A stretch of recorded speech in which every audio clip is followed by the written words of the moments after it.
अस्सलाम वालेकुम नाज़रीन, आप देख रहे हैं प्रोग्राम फेस टू फेस और मैं हूं आपके साथ मनीज़ा मोइन। भारतीय वज़ीर आज़म की बात से प्रोग्राम का आगाज करना चाहेंगे और आपको ये भी बता दें कि एक इंतहाई मायूसी की लहर पूरे भारत में दौड़ गई है, क्योंकि मेड इन इंडिया अब बन चुका है शेम फॉर इंडिया।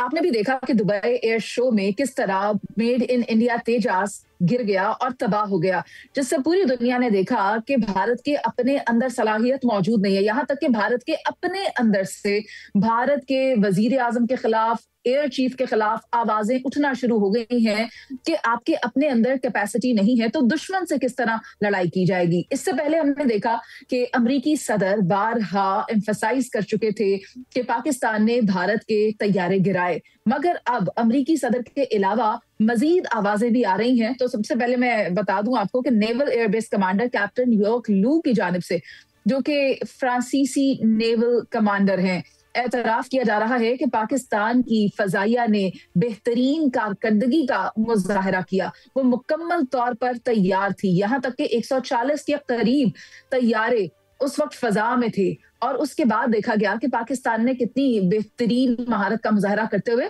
जो भारतीय जेट्स हैं उनका मुकाबला किया। इसी पर तफसीली तौर पर बात करेंगे। मेरे साथ आज के जो गेस्ट मौजूद हैं उनका तारुफ करवाऊं। ब्यूरो चीफ पंजाब शहजाद हुसैन भट्ट साहब, उनके साथ साथ मुझे प्रोग्राम में ज्वाइन करेंगे air vice marshal retired Ejaz Mahmood Malik साहब, और मेरे साथ मौजूद होंगे ब्रिगेडियर मसूद अहमद खान साहब। गुफ्तगू का आगाज मैं करना चाहूंगी एजाज महमूद मलिक साहब से। सर, आप को खुशामदीद कहते हैं, साथ ही साथ मुझे बताएं कि हमने जो कल मुजाहरा देखा दुबई एयर शो में, वो मायूस कुन था कि समझ अभी तक ये नहीं आ पा रही कि मसला इंजन का था, मसला तैयारे का था, या फिर मसला पायलट का था। ये तमाम बातें एक तरफ हैं, लेकिन भारत के अपने अंदर से अब आवाज उठ रही है कि एयर चीफ को भी रिजाइन कर देना चाहिए। मुझे बताएं कि आप इस सिचुएशन को कैसे देखते हैं? बहुत शुक्रिया। बिस्मिल्लाहिर्रहमानिर्रहीम। देखें, मेरी सारी सर्विस कैरियर पाकिस्तान एयरफोर्स का है और हम अपने कैरियर के आगाज़ से पाक फ़िज़ाइया के प्लेटफॉर्म से और उसकी ऑर्गेनाइजेशन के मिशन के मुताबिक हमें अपने दुश्मन या एक से ज़्यादा दुश्मनों के लिए मुल्क की हिफाजत करने की खातिर लड़ना सिखाया जाता है। लेकिन उसके बावजूद, चूँकि ये जो इंसिडेंट्स जिसकी अभी हम बात कर रहे हैं, ये हालत जंग में नहीं हुआ, तो सबसे पहले तो मैं जो ब्रीफ्ड फैमिली है इंडिया में, मैं ये कहना चाहूँगा कि हम उनके गम में बराबर के शरीक हैं, क्योंकि एज ए प्रोफेशनल सोल्जर मैं उन जो मरने वाले हैं उनकी कदर करता हूँ और उनकी प्रोफेशनलिज्म और उनकी प्लेटफॉर्म और उन चीज़ों पे तो हम बहस करेंगे, लेकिन बहरहाल ये एक फैमिली का लॉस है। उसके लिए हमें बिल्कुल इस बात पे कोई झिझकना नहीं चाहिए कि हम जाने वाले को एहतराम का जो है रवैया दें। अब हम आते हैं कि हुआ क्यों। देखिए, जब आप एरोबेटिक्स कर रहे होते हैं तो ये मैन मशीन इंटरफेस की अल्टीमेट जो है ना परफॉर्मेंस है, जिसमें आप मशीन जो इस मामले में एयरक्राफ्ट है और जो उसमें ह्यूमन रिसोर्स है वो पायलट कॉकपिट में जो उसको फ्लाई कर रहा होता है, तो दोनों की जो बेस्ट और मैक्सिमम आउटपुट का जो कॉम्बिनेशन होता है उसका ये डिस्प्ले है। दुनिया का ये one of the biggest air show है, तो उसमें जब आप ऑपरेट करते हैं तो यकीनन आप अपना बेस्ट मशीन और बेस्ट पायलट भिजवाते हैं।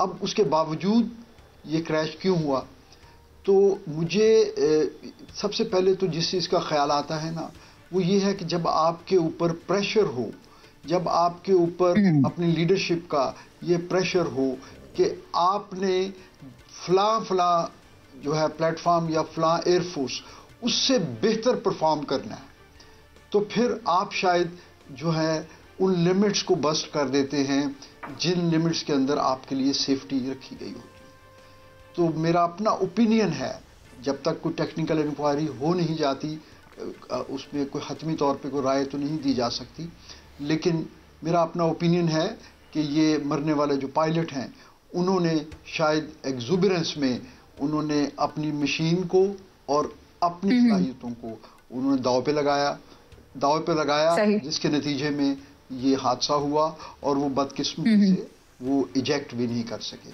अब हम आ जाते हैं, थोड़ा सा कंपैरिजन कर लें कि भारत का तेजा और पाकिस्तान का JF-17 जिसको आज सारा इंटरनेशनल मीडिया कंपेयर कर रहा है। ये भारत का एयरक्राफ्ट हिंदुस्तान एरोनॉटिक्स लिमिटेड की ये प्रोडक्ट है और ये प्रोग्राम लाइट कॉम्बैट एयरक्राफ्ट या LCA के नाम से हमारे प्रोजेक्ट से तकरीबन 20 साल पहले से शुरू हुआ है।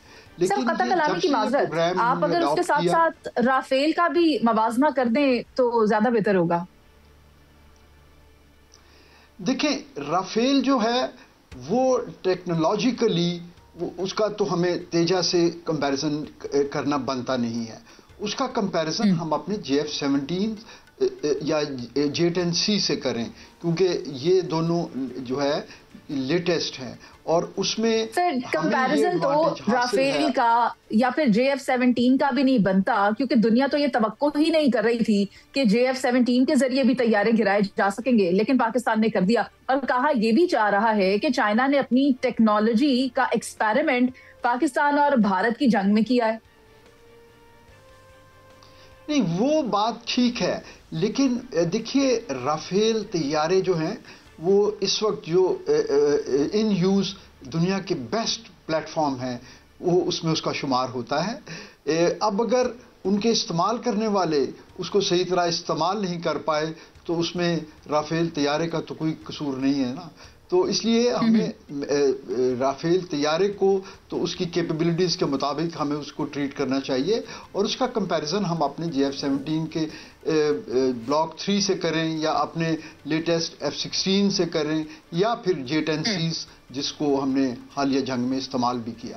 तो ये देखिए, असल बात ये है कि इसमें मैं समझता हूँ कि सबसे पहले तो भारत की जो क़यादत है ना, उसके लिए लम्हा फिक्रिया है कि वो देखें कि वो अपनी इंतहा पसंदी, अपने एक्सपेंशनिज्म और अपने पॉलिटिकल ऑब्जेक्टिव्स के लिए वो अपनी प्रोफेशनल फोर्सेस को क्यों तबाह कर रहे हैं। वो क्यों अपनी रेपुटेशन को दांव पे लगा के वो बस हर एक को जो है वो झोंक रहे हैं उस आग में जो उनके लिए तबाहकुन है। तो उनको होश के नाखून लेने चाहिए। इसमें मशीन्स को या उनको ऑपरेट करने वालों को हम मोर्द इल्ज़ाम कैसे ठहराएं।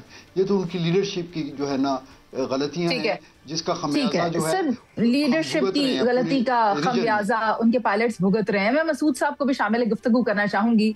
सर मुझे बताएं, आप इत्तेफाक करते हैं कि ये जो तैयारा गिरा है दुबई में तेजास, इसका जो कसूर है या जो जिम्मेदार है वो सिर्फ अपनी फजाइया के ऊपर भारत की जो इंतजामिया है उसकी जानिब से जो दबाव दिया जा रहा है, जो मेंटल प्रेशर दिया जा रहा है, ये उसकी वजह से हुआ या फिर कोई और टेक्निकल वजूहात हो सकती हैं?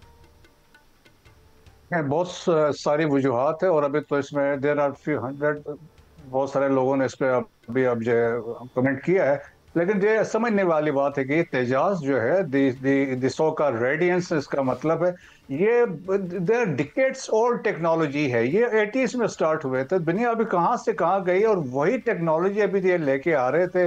इंजन्स भी ये बाहर से ले रहे थे और फिर आपने फ्रिक्वेंटली देखा होगा कि उनके एयर चीफ कंप्लेंट कर रहे थे तेजास अभी तक डिलीवर नहीं हुए, तेजास अभी तक डिलीवर नहीं हुए। सो मार्क 1 जो तेजास थे वो 2 साल पहले 2023 में डिलीवर हुए थे इनको अबाउट 40 के करीब। ये जो जहाज क्रैश हुआ दिस वाज मार्क 1 था, this was the latest version of Tejas था। लेकिन देखें इंपॉर्टेंटली अगर आप देखें कि 2 दिन पहले जब इसकी एक वीडियो और पिक्चर्स वायरल हुई उसमें हमने देखा कि इस जहाज से फ्लूइड वाज लीकिंग और उसके बाद जो टेक्नीशियंस थे दे वर सीन शॉपर को यूज कर रहे थे वो ऑयल को कैच करने के लिए, उसको कंटेन करने के लिए। उस वक्त लोगों ने ये सवाल उठाना शुरू कर दिया था कि इनके टेक्नीशियंस कैसे हैंडल करते हैं इसको। That was one thing. Second, उन्होंने कहा जहाज की क्या रिलायबिलिटी है। एंड थर्ड थिंग वाज कि ये इसकी बिल्ड क्वालिटी है that was question even before flying. वो रिलायबिलिटी और इस पे सवालात उठाए गए थे और जिस दिन ये वाकया हुआ देखें उसमें यकीनन अभी बहुत सारे, लेकिन अब बहुत सारे लोगों का मानना है it was not an accident. It was the outcome of structural broken system. एक तो देखें कि पॉलिटिकल प्रेशर भी था, वो जहाज वो लेकर बताना चाहते थे कि तेजाज हैं और ये मार्केटिंग करना चाह रहे थे। 8 ममालिक के लाइकली थे, उन्होंने ऑर्डर प्लेस किए हुए थे इस जहाज को खरीदने के लिए। और अभी वो भी मसला अभी दरमियान में आ गया कि अब जहाज ने तो जिस तरह फ्लाई किया और इसके बाद जो वाकया हुआ, और इसके अलावा देखें there was a rivalry between Hindustan aeronautics limited and DRDO के दरमियान भी थी। और फिर इनके बाद की जो हिंदुस्तान एरोनॉटिक्स लिमिटेड की quality has been question in the past कि ये चीजें डिलीवर कर भी नहीं पा रहे हैं और क्वालिटी भी इनकी नहीं है। फिर ऊपर से देखें कि प्रेशर्स भी बहुत सारे थे, फिर बहुत सारे क्लेम्स भी थे कि और ढंढोरा भी बहुत सारा। आपकी गुफ्तगू में ऐड करना चाहूंगी, ये कोई पहली बार तेजाज के साथ वाकया तो पेश नहीं आया। 2024 में भी ये हुआ था, जब 2 बार एक ही तैयारा गिर गया हो यानी तेजाज, तो फिर उसके बाद भी कोई ऐसे मुल्क के साथ उनके तैयारों की डील करना चाहेगा? बिल्कुल नहीं। देखें कि दैट्स वाई अभी क्या हुआ है कि आपको मैं मिसाल देता हूं कि इंडोनेशिया परचेज करने लगा था राफेल। जब से पाकिस्तान ने 4 गिराए तो उन्होंने वो कैंसिल कर दिया। I know they are buying jet and C. तो इस तरीके से इम्प्लीकेशंस होती है। अभी देखें जिस तरह जो उनके नेवल एयर जो बेस के कैप्टन थे, उन्होंने ये कहा कि भाई जहाज तो हमारा यकीनन टॉप ऑफ द लाइन जहाज है राफेल, लेकिन उन्होंने कहा जिस तरह उसको हैंडल किया गया, जिस तरह उसको फ्लाई किया गया, तो उसकी वजह से वो एम्बेरसमेंट हुई है। 4 जहाज गिर गए और वो भी जेट एंड सीन है। सो तो क्रेडिट हम दें हमारे फजाइया को, हमारे पायलट्स को, और जो कोऑर्डिनेशन हुई, सिनर्जी थी between the multi domain operations में, सो वो क्रेडिट जाता है, वो एक्नॉलेजमेंट होती है।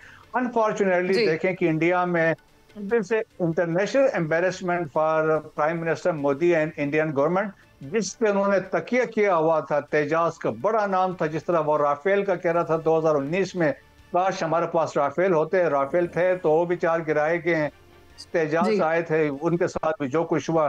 सो it is certainly serious setback for the Indian government.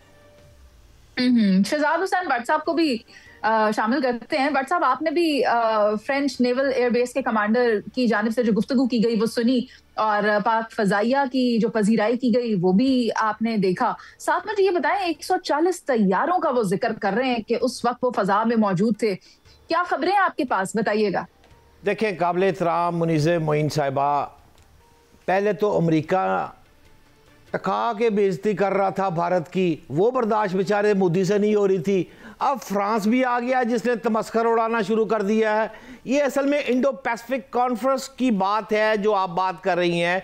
Captain जो है लूने ने यहाँ पर बात की है और खुल के की है। उसने कहा है कि चीनी टेक्नोलॉजी की जो बर्तरी की वजह नहीं थी, ये पाकिस्तान की हिकमत अमली, मजबूत दफा और बर वक्त रद्द-ए-अमल का बाइस ये त्यारे भारत के गिरे।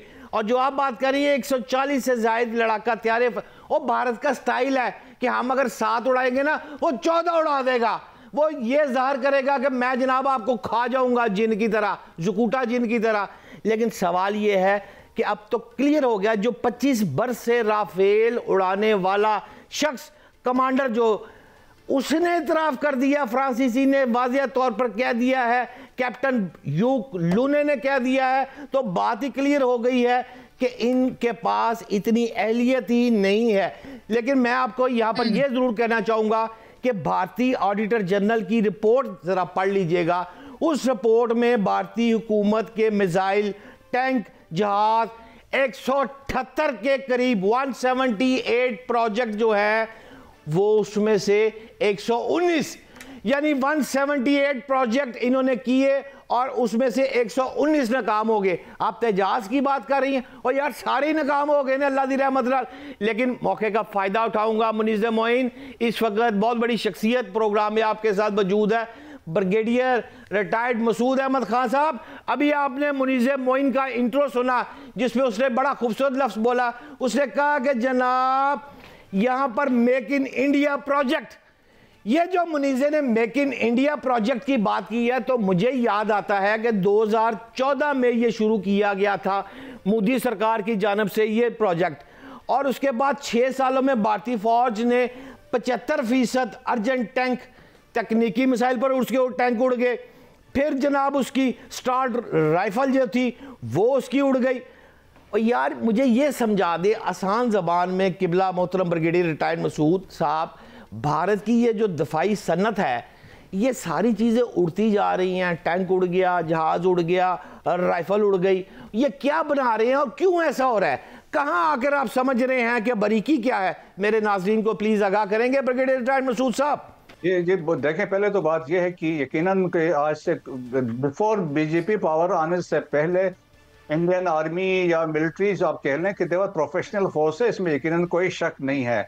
लेकिन जब आप इसको सिस्टम को या फोर्सेस को पॉलिटिसाइज कर दें या आप उसको सेफ्रोनाइज कर दें, और हमने अभी रिसेंटली देखें कि जो आर्मी चीफ्स है या बाकी जो लोग विजिटिंग टेम्पल साधु के पास जा रहे हैं, उनसे आशीर्वाद ले रहे हैं और वो मफलर्स ले रहे हैं सेफ्रन जो इंडिकेट करते हैं कि they are loyal to Modi या आरएसएस को है। और फिर देखें कि इवन जो अनिल चौहान ने किताब लिखी उसमें भी इन्होंने यही लिखा कि जी हमारा जो कंसेप्ट है वो प्रोटेक्ट करना है आरएसएस और बीजेपी की फिलॉसफी को। जब आप इस तरह की चीजों में आएंगे, जब पॉलिटिसाइज कर देंगे तो सिस्टम डिलीवर नहीं करेगा। सो देखिए, स्लोगन था अतिमन बर, इसका मतलब था सेल्फ रिलायंस, कि इंडिया आइंदा से उन्होंने कहा कि हम खुद जहाज बनाएंगे, खुद टैंक बनाएंगे और ये कर देंगे, को प्रोडक्शन पे जाएंगे। लेकिन अनफॉर्चुनेटली डिस्पाइट देखिए उनका वो जो आप समझ ले कि जो कब्र था, जो आप समझ ले उन्हें जो उड़ान बढ़ी थी, वो हर जगह पे उनकी शिकस्त दर शिकस्त की वजह बनी है। और जिस तरीके से अभी राइवलरी से अभी देखा ना, इस जहाज में तेजाज में अभी भी बात ये हो रही है, देयर वाज ए रिफ्ट और फ्रिक्शन थी बिटवीन हिंदुस्तान एरोनॉटिक्स लिमिटेड और डीआरडीओ के दरमियान, उसकी वजह से भी वो जहाज भी लेट हो गया। तो दैट्स वाई देखें कि राइवलरीज और सारे कुछ होके ये मसाइल इस वक्त हुए हैं। फिर जब आप इसको पॉलिटिसाइज करते हैं, पॉलिटिकल गेन्स के लिए यूज करते हैं, तो उसके भी मसाइल होते हैं। ठीक है मसूद साहब, आपका पॉइंट आ गया है। बात यही है कि सिर्फ एक वजह नहीं थी, कई वजूहात सबब बनी है ये जो इंसिडेंट पेश आया है तेजाज के साथ दुबई में। और मैं तो यही कहना चाहूंगी कि it is not the number that is, quantity matter नहीं करती, क्वालिटी मैटर करती है। और क्वालिटी वो एलिमेंट है जो भारत की बर्री, बहरी, फजाई तमाम जो फोर्सेस हैं उनमें लैक करता है। क्योंकि वो मवाजना अगर कर रहे हैं अपना पाकिस्तान के साथ, तो फिर उन्हें पाकिस्तान के लेवल पर आकर बात करनी है। पाकिस्तान की जो कॉम्पिटेंस है उसके कंपटीशन लेवल तक आकर बात करनी होगी। सिर्फ बेपरकी उड़ा देना और बड़े बड़े दावे कर देने से जंगें नहीं जीती जाती हैं। जहां मैं जंग की बात कर रही हूँ, एक ब्रेक पर जाएंगे जिसके बाद वापस आएंगे और बात करेंगे रूस और यूक्रेन की जंग के हवाले से अमेरिकी सदर ने एक डेडलाइन दे दी है। तफसीली तौर पर बात करेंगे। नाज़रीन, आप हमारे साथ ही मौजूद रहिएगा। वेलकम बैक नाज़रीन। माजी में एक दूसरे पर तनकीद करने वाले अमरीकी सदर और न्यूयॉर्क के मेयर ज़ोहरान ममदानी की व्हाइट हाउस में मुलाकात हुई। मुलाकात तो काफ़ी खुशगवार रही, लेकिन कुछ बातें ऐसी थी जो कि तल्ख हुई और दोहराया गया। ज़ोहरान ममदानी की जानिब से उन्होंने अमरीकी सदर को एक बार फिर से फैशिस्ट कहकर मुखातिब किया। और अगर अमरीकी सदर की बात करें तो वो भी माजी में ज़ोहरान ममदानी को पागल कहकर मुखातिब कर चुके हैं।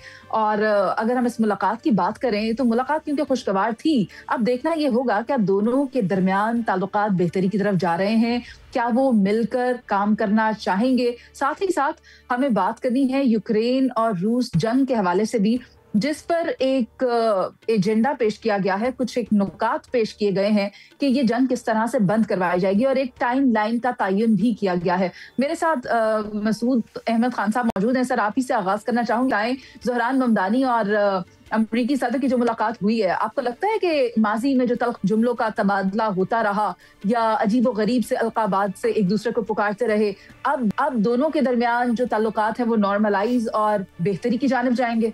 यहाँ देखें, ऑलमोस्ट ऐसा ही है। और जिस तरह प्रेसिडेंट ट्रम्प का कहा जाता है इज अनप्रेडिक्टेबल, और लेकिन जिस तरीके से बातचीत हुई उसके बाद उन्होंने कहा so we have agreed a lot, और उन्होंने कहा जो मैं तवक्को भी नहीं कर रहा था, हमने उस चीज़ों पे इतफाक किया है। और ममदानी ने कहा कि the meeting with president Trump was productive. और फिर उन्होंने कहा हमने फोकस किया है न्यूयॉर्क की तामीर और तरक्की और हाउसिंग के बारे में, सिविक फैसिलिटीज़ के बारे में, ग्रोसरीज के बारे में, तो इस तरह बहुत सारी चीज़ों में, क्योंकि he is looking towards president Trump, क्योंकि उनकी फंडिंग इज़ वेरी इंपॉर्टेंट। तो उसके लिए वो ज़रूरी है। लेकिन जो दरमियान में रिफ्ट है, जो एक आप समझ लें कि जो एक इख्तलाफ है नज़रियाती, दैट इज़ ये डेमोक्रेटिक सोशलिस्ट है और प्रेसिडेंट ट्रम्प रिपब्लिकन है।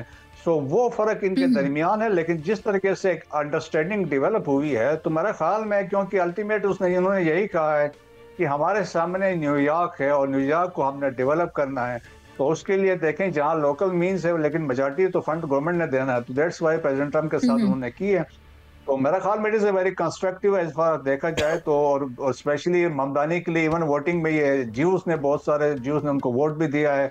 और जिस तरह अभी आप जिक्र कर रहे हैं कि ये बड़ा एंटी इजरायली भी है और ओपनली वो चीज़ें कहता है। और उन्होंने ये ज्यूइज्म, उन्होंने ज़ायनिस्ट की बात की है और उन्होंने इजरायली डिफेंस फोर्सेस के अगेंस्ट जब इनके कैंपेन चली है तो इसराइल के अगेंस्ट नारे लगते थे इसकी, इनके कैंपेन के दौरान। सो एक उनका अपना एक स्टैंड है। और ये एक इम्पोर्टेंट बड़ी बात है कि ही इज वेरी बोल्ड, और उनके प्रेसिडेंट के सामने हक की बात करना मेरे ख्याल में वो बड़ी बात है और उन्होंने वो कह दी। और फेस पर अमेरिकी सदर को फैशिस्ट भी कह देना। जहां आप टैक्स की बात कर रहे थे, उन्होंने ये भी कहा कि जो अमेरिका के लोग हैं, जो रेजिडेंट्स हैं, उनके टैक्स का पैसा गलत जगह इस्तेमाल हो रहा है, इंसानी हुकूक की खिलाफ वर्जियों पर इस्तेमाल हो रहा है। मतलब फेस टू फेस ये बात उनके साथ कर देना, इसके लिए काफी दिल जिगर गुर्दा चाहिए होता है।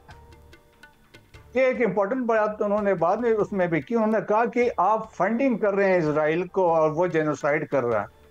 मेरे ख्याल में वो ये बहुत बड़ी बात है। और उस पर डंके की चोट पे ऐसी बात कहना और एक स्टैंड लेना, उस स्टैंड से पीछे नहीं हटना, तो मेरे ख्याल में क्रेडिबिलिटी इनकी एस्टेब्लिश हुई है। और स्पेशली न्यूयॉर्क सिटी बताया जाता है, इमिग्रेंट से हर तरह के लोग वहाँ पे मौजूद हैं, जिस तरह उनको सपोर्ट मिली है, फिर एक स्टैंड पर कायम रहना तो बड़ी बात है। और जहां हम नेतन्याहू की बात कर रहे हैं, तो शहजाद हुसैन भट्ट साहब, आप मुझे ये बताएं, आपको ममदानी का वो स्टेटमेंट तो याद होगा कि उन्होंने कहा था कि अगर बेंजामिन नेतन्याहू आए कभी न्यूयॉर्क तो फिर हम उन्हें हिरासत में ले लेंगे। तो आपके पास क्या खबरें हैं? क्या इस किस्म की नेतन्याहू की गिरफ्तारी से मुतल्लिक भी कोई बात हुई ओवल ऑफिस में?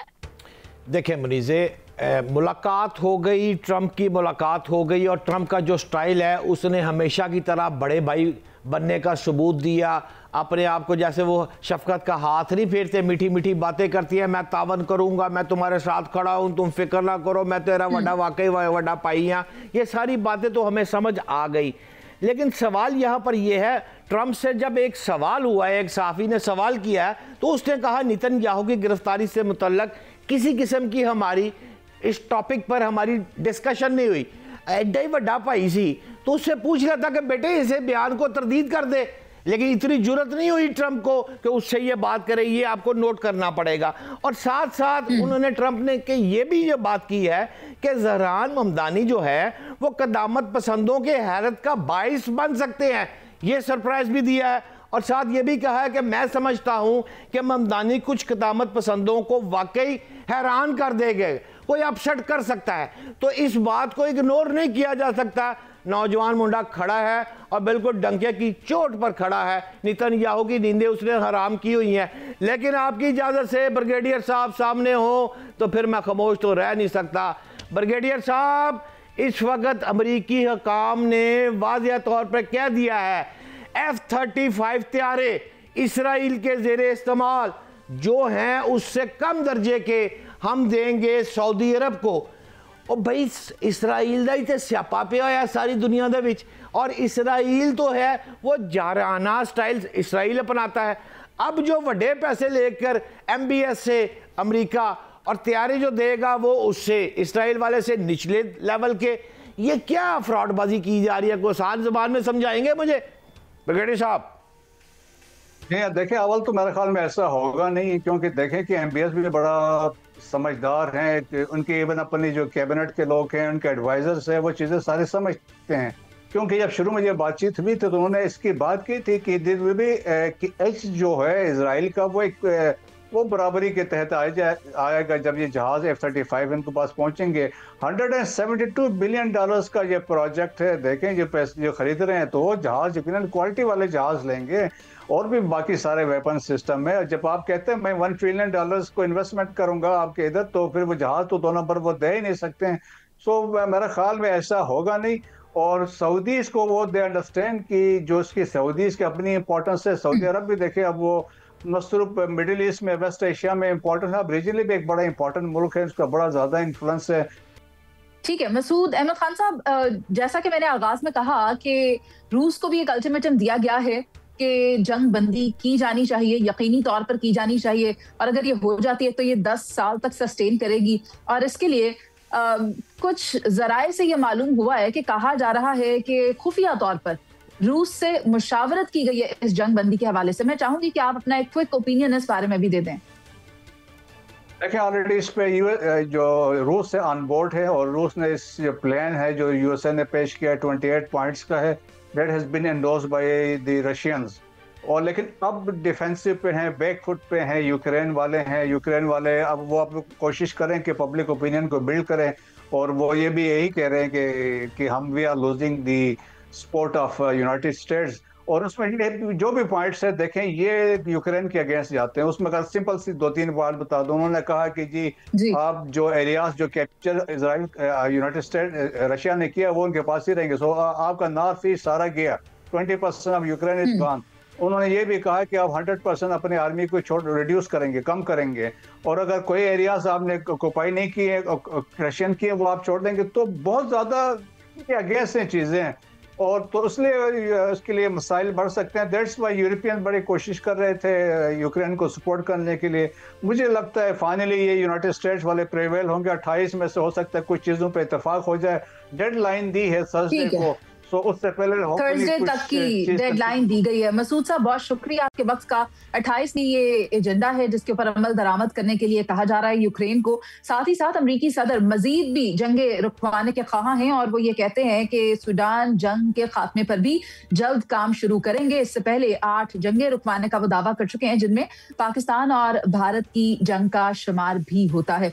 कुछ मुल्की मसाइल पर भी बात करनी है। कुछ कंसर्न्स उठाए जा रहे हैं पाकिस्तान तहरीक इंसाफ की जानिब से कि हमें मुलाकात नहीं करने दी जा रही बानी तहरीक इंसाफ से, और हम कोई आईनी रास्ता इख्तियार करेंगे। उस पर सवालों जवाब की बौछार हो रही है। तफसीली तौर पर करेंगे बात। नाज़रीन आप हमारे साथ ही मौजूद रहिएगा।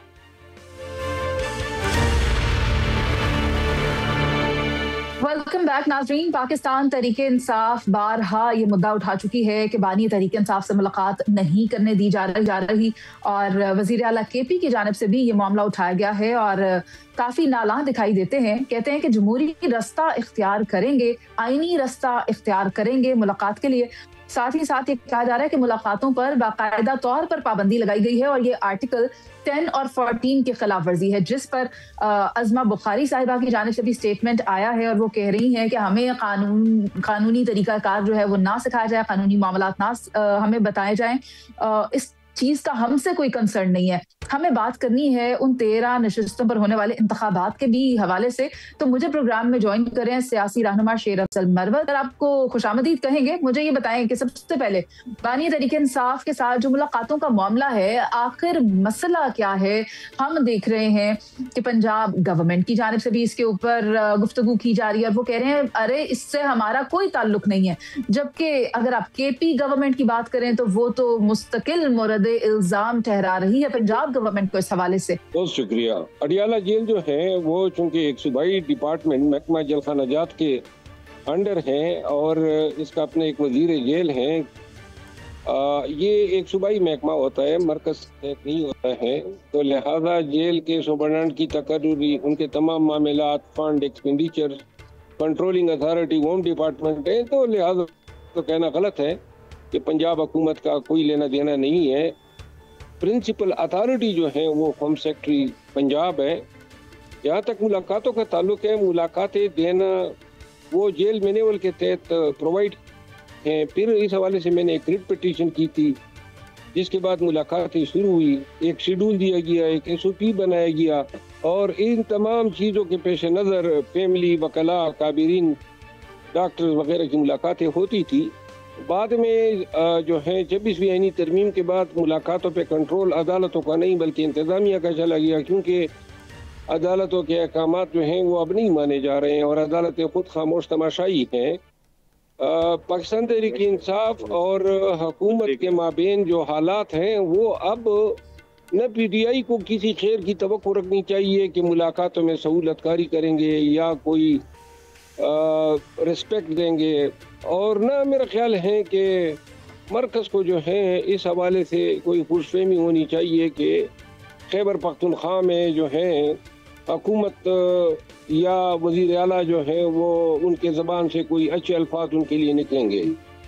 ये जो जंग है ये अब एक तरफ एक सियासी पार्टी है और उसके फॉलोअर्स हैं, उनकी केपी में हुकूमत है, दूसरी तरफ हुकूमत है, हुकूमत के साथ। अच्छा ठीक है मरवत साहब, ये तो परसेप्शन अवाम में पाई जा रही है, लेकिन एक परसेप्शन तो ये भी थी ना कि अली अमीन गंडापुर पाकिस्तान तहरीक इंसाफ की उम्मीदों पर पूरा नहीं उतर रहे थे। जो उनके सपोर्टर्स चाहते थे या जो बानी चाहते थे वैसा कर नहीं पा रहे थे। तो अब आपको क्या लगता है सुहेल आफरीदी भी कुछ मुख्तलिफ तो नहीं दिखाई दे रहे? वो भी तो मुलाकात नहीं कर पा रहे, वो भी तो अंदर की जो स्टेटमेंट्स हैं, जो पैगामात हैं, वो बाहर नहीं ला पा रहे। तो फिर फर्क क्या आया? सिर्फ वजीर आला या नाम तब्दील कर दिया गया? अली अमीन खान जो थे उनका मसला यह था कि अली अमीन खान आज़ाद नहीं थे। खान की या पीटीआई के मामलात के हवाले से कोई सेटलमेंट करने में हर मौके पर उनके सामने रुकावटें खड़ी की जाती थी। जब भी वो कहीं किसी नतीजे के नज़दीक हो जाते थे तो अपनों की तरफ से जो है ऐसे अफ़ाल और अमाल का इर्तिकाब हो जाता था कि जो जितनी मेहनत की हुई होती थी उसमें पानी फिर जाता था। बाकी जो है वज़ीर आला एक हद तक सूबाई सियासत के बलबोते पे, असेंबली या हुकूमत के बलबोते पे किरदार अदा कर सकता है। इस निज़ाम में वो हाकिम कुल तो नहीं होता है। इंतहाई काबिल एहतराम शेर अफजल मुरव्वत साहब, वकला का एक पीटीआई में ग्रुप मौजूद है जो आप जैसे अफराद जो के फ्रंट पर आके खेलते थे उनको पार्टी से तितर बितर करने में काफ़ी हद तक कामयाब हो चुके हैं। आपके अलावा और भी कई नाम हैं जो मैं आपके सामने रख सकता हूं। मैं आपसे ये जानना चाहता हूं कि 1 माह से ज़्यादा अरसा हो गया, अगर चेयरमैन की मुलाकात, कैदी नंबर 804 की मुलाकात पर कोई जाता नहीं और जाता तो मुलाकात नहीं करने देते, अगर उसकी बहनें जाकर बैठ गई और उनके साथ भी जुल्म और ज़्यादती हुई है, तो क्या इस मौके पर तमाम गिले शिकवे छोड़कर शेर अफजल मुरव्वत को जाकर उनकी बहनों के साथ नहीं बैठना चाहिए? आप क्या कहेंगे? बहुत शुक्रिया जी। मेरा ख्याल है कि हमें ये नहीं भूलना चाहिए कि शेर अफजल मुरव्वत जो है इन बहनों के भाई के लिए निकला और इस भाई के लिए जो है उनका घर गिराया गया, वो जेलों में गया, उस पे 58 पर्चे हुए, उसने सऊबतें बर्दाश्त की और जो ही इलेक्शन हो गए और हुकूमतें बन गई तो उन्होंने शेर अफजल मुरव्वत को गद्दार बना दिया और साइड से हटा दिया। तो लिहाजा जो जबान इन्होंने मेरे हवाले से इस्तेमाल की है, हमेशा सियासत में जबान भी एक हद तक इस्तेमाल की जानी चाहिए ताकि कोई वापसी का रास्ता रहे। और मैंने जो काम किया, जो खिदमत अंजाम दी, इसके बाद तीसरी दफ़ा निकाले जाने के बाद इतना आसान नहीं है मेरे लिए कि ये सारी बेतवकीरियों को, सारी तवहीना में रिमार्क्स को बार बार के निकाले जाने को हजम करके फिर कहूँ कि जी मैं आ गया। इस तरह नहीं होता है कि इंसान की अपनी कोई खुदी होती है, कोई ग्रेस होता है, ये जिंदगी में इज्जत के लिए किया जाता है। इस तरह नहीं होता है कि किसी की बहन खड़ी हो जाए, वो जी फलां एजेंट है, वो भाई काम क्या है आपका, और इसके बाद आप मुझे ये तवक्को रखें कि मैं बहनों के साथ बैठ जाऊं। मैं खान को लीडर मानता हूं और खान से मेरी बात है, बाकी ये रिश्तेदार वगैरह ये कभी भी मेरे जहन में ही नहीं है कि मैं उनकी या खुशामद करूं या उनको लीडर मानूं या इनके साथ बैठ के जो है कोई मामला डिस्कस करूं। इनका कोई काम ही नहीं बनता है, ये काम पार्टी का होना चाहिए। सर किसकी बात कर रहे हैं आप? किसका काम नहीं बनता? कौन आपके मुखालिफ बात करता है? कौन आपको डिसग्रेस कर रहा है? आप नाम लेकर बताएं ना, आप क्या कहना चाहते हैं, क्योंकि वो भी बहुत सारी बातें करते हैं, मगर आप किसकी बात कर रहे हैं? आप सोशल मीडिया तो देख लेना। सर हम तो देख ही रहे हैं, उनके बयानात भी सुन रहे हैं, लेकिन आप क्योंकि आज हमारे साथ मौजूद हैं, वो भी फेस टू फेस में, तो आप बताएं ना आपको किससे शिकवे हैं? नहीं, शिकवे क्या है, जिस दिन तीसरी दफा जब निकाला तो मुझे तो तकलीफ अलीमा खानम से है, अलीमा खानम से है और अलीमा खानम के इशारे पर सोशल मीडिया से है। ये अलीमा खानम ने जिस दिन निकाला उस दिन मेरे खिलाफ बयान दाग दिया। क्या काम था उसका, क्या हक था, क्या इस्तेकाक था इसका? किस रिश्ते और नाते से जो है ये दरमियान में मुझ पे इल्जाम तरा? चले आपने निकाल दिया ना, बात खत्म है। आगे से आपने मेरी कितना खुशी भी करनी है। फिर एक बयान दिया, फिर दूसरा दिया, फिर तीसरा दिया, जब चौथा दिया मैंने कहा बस करो, कोई किसी का नौकर नहीं होता है। इसके बाद मैंने भी फिर टका के बयान दिए। शेर साहब, सोशल मीडिया जो पाकिस्तान में चल रहा है या बाहर से चल रहा है, कौन सा सोशल मीडिया, इसको एलैबोरेट करें जरा। जो पाकिस्तान में चल रहा है और जो बाहर चल रहा है वो नेले पे देले हैं। इनका कोई काम ही नहीं है सिवाय गालम गलोच के और सिवाय जो है सियासी मुखालिफिन के बेइज्जती करने के, और इनके ताने बाने इन्हीं लोगों से मिलते हैं। इनकी जो बागे हैं वो पकड़ी है इन्हीं लोगों ने। ये इशारे करते हैं, ग्रुप बनाते हैं, ट्रेंड बनाते हैं। और आपको इल्म होना चाहिए, सुबह के से लेकर शाम के 4 बजे तक पहले ट्रेंड अपनों पे चलाए जाते हैं। पीटीआई को इन्होंने तारा तारा तो कर दिया। पीटीआई अबूटी बिल्कुल वही शेर अफजल मरवत साहब कहने वाले तो ये भी कहते हैं ना कि जोन सी फौज इन्होंने तैयार की थी दूसरों के ऊपर कीचड़ उछालने के लिए, आज वही लोग इनके अपने ऊपर कीचड़ उछाल रहे हैं और अपनी जमात के अंदर तजादात का बाइस बन रहे हैं। मैं आपकी राय लेना चाहती हूँ। कहा यह जा रहा है मौलाना फजल रहमान को पाकिस्तान तहरीके इंसाफ कौमी असम्बली में ऑपोजिशन लीडर नामजद कर सकती है, और मुझे ये जानना है कि महमूद अचकजई से बेहतर ऑप्शन समझते हैं आप मौलाना फजल रहमान को? आपकी राय क्या है? ये मेरा ख्याल है किसी ने इसका इख्तिरा किया है इस प्रोपोजिशन को। मुझे नहीं लगता है कि इतनी जल्दी जो है पाकिस्तान तहरीक इंसाफ अब अपना पोजीशन लीडर चेंज करके मौलाना साहब के पीछे खड़ी होगी। कोई इसका इम्कान मुझे नज़र नहीं आ रहा है। बड़ी ही दोनों पार्टियों के दरमियान एतमाद का फुकदान है। और मेरा ख्याल ये है कि अगर पीटीआई जेयूआई की सफ में खड़ी हुई या बस अल्फाज दीगर जेयूआई पीटीआई की सफ में खड़ी हो गई तो नजरियाती जो वर्कर्स है दोनों पार्टी वो इसको कभी एक्सेप्ट नहीं करेंगे। और अगर बिलफर्ज ये हो गया प्रैक्टिकली तो ये समझ लिया जाना चाहिए कि दोनों का वोट बैंक जो है पार्टियों का वो मखलूत हो जाएगा। आपको ये इल्म होना चाहिए कि जेयूआई। सर आपकी बेहतरीन राय क्या है? महमूद अचकजई साहब अहल हैं इस पोजीशन के लिए? वो लग सकते हैं, अहलियत रखते हैं? देखिए मेरी जाती राय तो ये है कि ये असल में हक तो पीटीआई की किसी पार्लियामेंटेरियन का था, लेकिन पीटीआई में फैसले जो हैं खान या खान से जो फैसले करवाते हैं वो कभी पीटीआई वालों से तो पूछते ही नहीं है। कोई मुशावरत तो होती ही नहीं है, ऊपर से फैसले आ जाते हैं। फिर किसी को ये इजाजत नहीं है कि इन पे कोई उज़र उठाए। खान का फैसला है, अगर कोई उज़र तो फिर किसको होना चाहिए? किसको होना चाहिए ऑपोजिशन लीडर? नहीं, मैं अब ये देखें, ये कोई ऐसा सवाल नहीं है। होना चाहिए जो भी होना चाहिए, अब तो हो गया ना। अब तो महमूद खान अचकजई हो गए हैं तो गुड इनफ। महमूद खान अचकजई इतनी बुरी चॉइस तो नहीं है। काबिल एहतराम शेर अफजल मरवत साहब, 2024 के इलेक्शन में आपने पंजाब भर में कामयाब जलसे किए जिसके बाइस मैं समझता हूँ आलू मूली गाजर के निशान रखने वाले सारे अफराद माशाल्लाह बहुत लीड से जीते, जिसमें क्रेडिट कप्तान का भी है और आपकी उसमें मेहनत भी शामिल थी। इस वक्त आपने दूरियां अख्तियार कर ली और पार्टी ने भी आपसे दूरियां अख्तियार कर चुके हैं, दोनों एक दूसरे से दूर हो चुके हैं, पीटीआई और आप। मैं आपसे यह जानना चाहता हूं कि कल ज़िमनी इंतखाबात हो रहे हैं, क्या पीटीआई को सरप्राइज देगी इसमें या नहीं? शेर साहब, मेरा ख्याल है सरप्राइज यही होगा कि पीटीआई का सफाया होगा। यही पार्टी जो है जो 8 फरवरी को हमने हर हल्के में जाके कैंपेन किया, झंडे उठा के और लोगों को जलसे किए लाखों की तादाद में। आज ज़िमनी में इनकी जरूरत ही नहीं होती है कि जलसे कर सके, अपनी कैंपेन कर सके। 80% सीटों पे तो इन्होंने उम्मीदवार ही खड़े नहीं किए।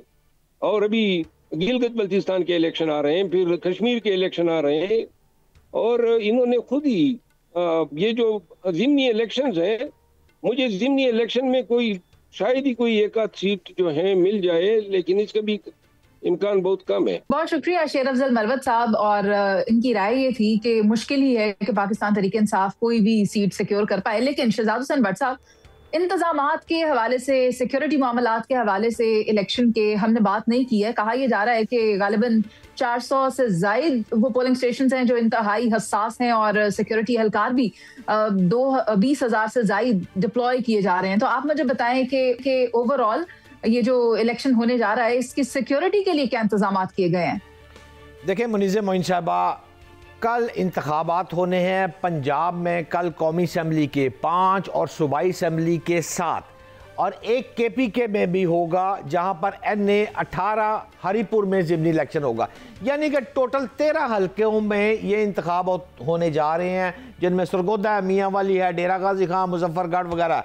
लेकिन मैं आपको सबसे दिलचस्प बात, आपके सवाल का जवाब देता हूँ, लेकिन मैं 2 लाइनें पहले ये बता दूं कि सबसे दिलचस्प बात मुझे लगी है वो लगी है लाहौर का जो इलेक्शन हो रहा है वो बड़ा इंपॉर्टेंट है। 129 1-9 जहाँ से हाफिज मोहम्मद नुमान साहब इलेक्शन लड़ रहे हैं और ये हल्का रवायती तौर पर ना मुस्लिम लीग नून का एक मजबूत गढ़ समझा जाता है। 2013 और 2018 में भी शहबाज शरीफ जीते थे, लेकिन 2024 जो पिछला इलेक्शन था उसमें पहली दफा नून लीग को इस हल्के में बुरी तरह शिकस्त हुई थी। हम्माद अजहर साहब का नाम और मियां अजहर साहब का नाम, अब उनके जो हैं हम्माद अजहर के भांजे वो आ रहे हैं चौधरी अरसलान ज़हीर साहब मुकाबले में, और बड़ा अच्छा मुकाबला हो रहा है। और इसकी मिसाल ये भी है कि हाफिज मोहम्मद नुमान जो एक समझदार कैंडिडेट है मुस्लिम लीग नून की जानब से, उसने पीपल्स पार्टी से मुज़ाकरात किए हैं कि मुकाबला काफ़ी टफ है, अच्छा कंपटीशन है, हम्माद अजहर के भी वोट हैं।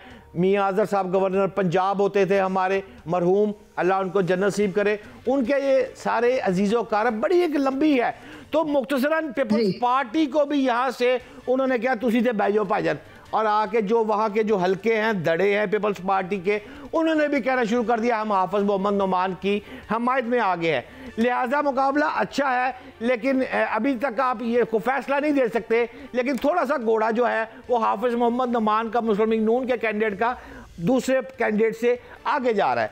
अब जो बात आप फरमा रही थी 400 से जायद वाली बात, मुनीज़े इस वक्त जो सख्ती चल रही है वो तो सीधी सी बात है, मुनासिब तो नहीं है ऐसी बातें करना।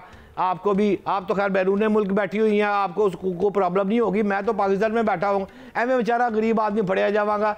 लेकिन सवाल ये है इतने तीला नहीं हिलन देना।